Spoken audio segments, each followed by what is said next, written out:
The 19-year-old peasant girl who had turned the tide of the 100 Years' War now sat chained to a wooden block in an English fortress, guarded by the very soldiers whose armies she had defeated.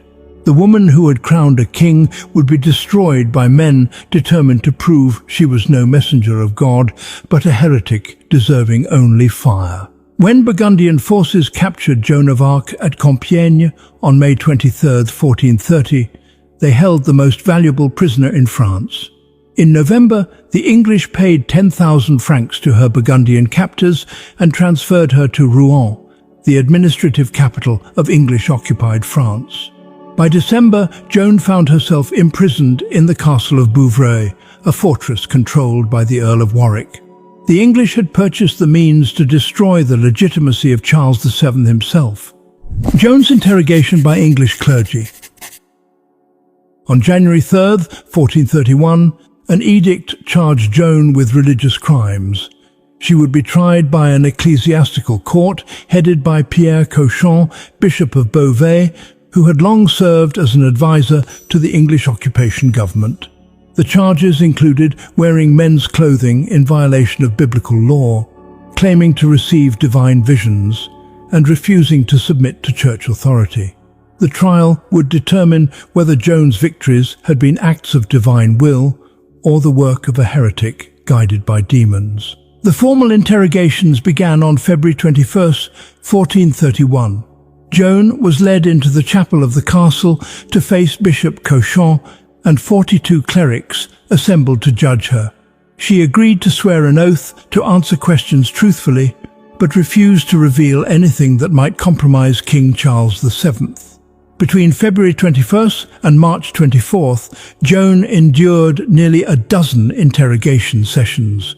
The clerics pressed her relentlessly on 3 issues: the nature of her visions, her refusal to submit to church authority, and her wearing of men's clothing. The clerics attempted to trap her with questions designed to expose heresy, no matter how she answered. When they asked whether she believed she was in a state of grace, Joan understood the snare. Church doctrine held that no person could know with certainty whether they possessed God's grace. If she answered yes, she would contradict church teaching. If she answered no, she would be admitting her visions could not be from God. Joan replied that if she was not in a state of grace, she prayed God would place her there, and if she was, she prayed God would keep her there. Even her interrogators could find no fault with the answer. The initial 70 charges were reduced to 12 articles of accusation. Joan defended herself with such intelligence that some clerics began questioning the proceedings. One tribunal member stepped down, stating the testimony was being coerced to entrap Joan rather than seek truth. Another challenged Cauchon's right to judge the case and was immediately imprisoned. Imprisonment in a male military jail. Throughout the trial, Joan remained imprisoned in conditions that violated every principle of ecclesiastical law. Canon law required that female prisoners accused of heresy be guarded by women, typically nuns, in church prisons. Joan was held in a secular military fortress under the direct control of English military authorities, guarded by common English soldiers who viewed her as an enemy. Joan was chained to a heavy wooden block even when confined to her cell. At times, iron shackles were placed on her feet. Guards were assigned to remain inside her cell at all hours. According to witness testimony from the later rehabilitation trial, 3 guards were stationed inside her cell continuously, with 2 more posted outside. Joan had no privacy and no respite from the constant watch of men who despised her. The guards subjected her to ongoing harassment and abuse. Multiple witnesses later testified that the soldiers taunted her mercilessly and that she lived in constant fear. When she fell seriously ill, suffering from fever and believing she might die, she begged to receive the sacrament and to be buried on sacred ground. Her requests were denied. The Earl of Warwick restrained the guards somewhat, not out of compassion, but because the English had paid the equivalent price of 1,000 horses for her and intended to extract full political value from her condemnation. But the danger Joan faced went beyond harassment. According to testimony given at the rehabilitation trial in 1456, Joan faced repeated physical threats and violations during her imprisonment. One witness stated that a great English lord attempted to assault her. This explains why Joan continued to insist on wearing men's clothing despite the charges it brought against her. Men's clothing, tightly bound and laced, provided protection that a woman's dress could not. Joan argued repeatedly that it was more proper to dress as a man when surrounded by male guards than to wear women's clothing that left her vulnerable. The judges dismissed this reasoning, but the danger was real. The trial itself contained multiple irregularities.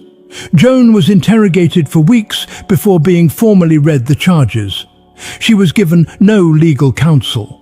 The procedures fell below even minimal inquisitorial standards. The trial took place in Rouen rather than in Joan's home diocese, a breach of canon law.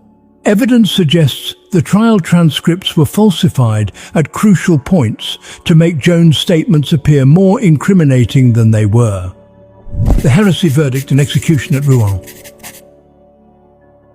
On May 23, 1431, Joan was brought before the tribunal and informed that theologians from the University of Paris had reviewed her case. Their verdict was unambiguous. Her claims to hear divine voices were judged to be the work of demons. Her wearing of men's clothing was declared unnatural and wicked. Her refusal to submit to church authority made her a heretic. If she would not recant, she would be handed over to secular authorities for execution by burning. The following day, Joan was taken to the cemetery of Saint-Ouen and placed beside a stake. The sight terrified her. Faced with immediate death, weakened by months of imprisonment, abandoned by the king she had crowned, Joan broke. She agreed to sign a form of abjuration, recanting her claims and admitting she had deceived the people of France. Her sentence was commuted to perpetual imprisonment. She was ordered to wear a woman's dress. She complied, but Joan's recantation lasted only days. When Cauchon and other judges visited her cell shortly after, they found her once again dressed in men's clothing. Joan stated that she had changed back of her own free will, saying the voices of St. Catherine and St. Margaret had reproached her for denying the truth to save her life. But witnesses at the 1456 rehabilitation trial provided a different account.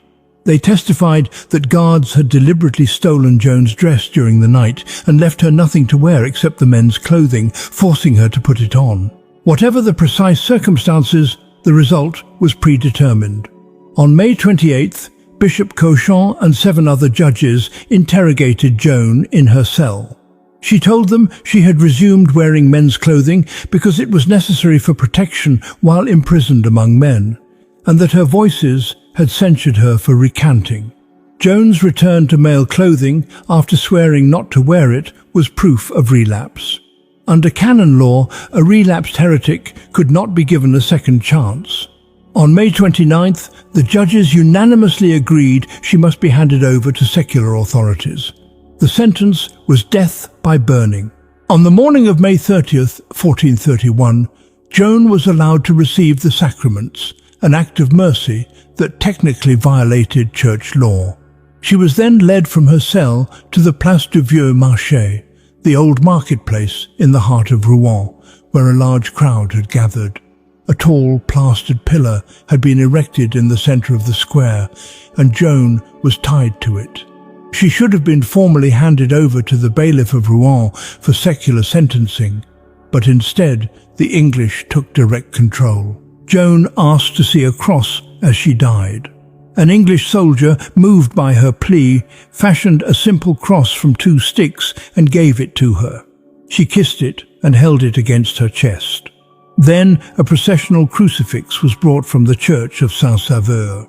Joan embraced it before her hands were bound, and it was held before her eyes as the flames were lit. As the flames rose around her, witnesses heard Joan crying out repeatedly. Her final word, shouted above the roar of the flames, was the name of Jesus. At 19 years of age, the peasant girl who had changed the course of a war died in the marketplace of Rouen. After her death, the executioners burned her remains twice more to ensure nothing was left. Her ashes were thrown into the Seine River to prevent anyone from collecting relics. The English believed they had erased Joan of Arc from history. Instead, they had created a martyr whose story would endure for centuries. 25 years later, a rehabilitation trial convened at the request of Joan's mother. The court heard testimony from 115 witnesses. The judges declared that the 1431 verdict was invalid, tainted by bias and riddled with procedural errors. In 1920, the Catholic Church canonized her as Saint Joan of Arc. The woman, burned as a heretic, became a patron saint of France. If you had been present in that Rouen marketplace on May 30th, 1431, watching as a 19-year-old girl called out to God while flames rose around her, would you have recognized the execution as judicial murder dressed in the robes of religious authority? The trial that condemned Joan was never about heresy. It was about destroying the symbol that had made French victory possible and English occupation untenable.